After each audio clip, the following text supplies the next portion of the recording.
31 nautical miles out in the Gulf, the biggest export expansion in Iraq's oil history. The workers on this Australian barge are assembling a new undersea pipeline.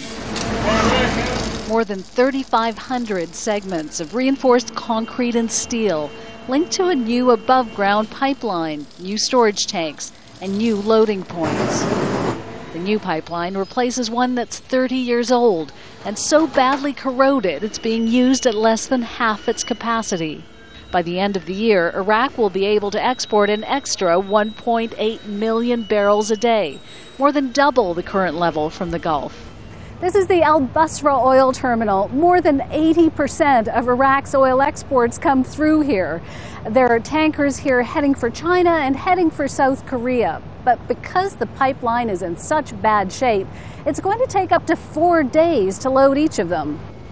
The terminal was built in the 1970s. It suffered through war and trade sanctions. No one knows how much pressure the undersea pipeline can withstand. A rupture would be an environmental and economic disaster.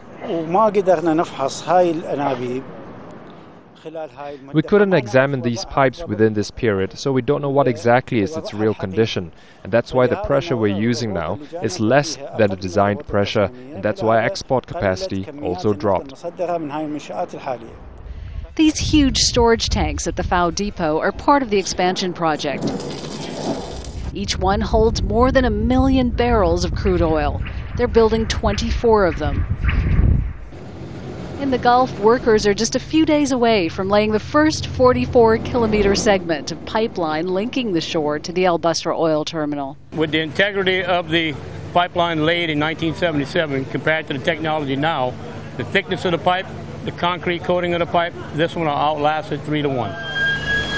The finished sections slide into the water as the barge moves along towards the terminal.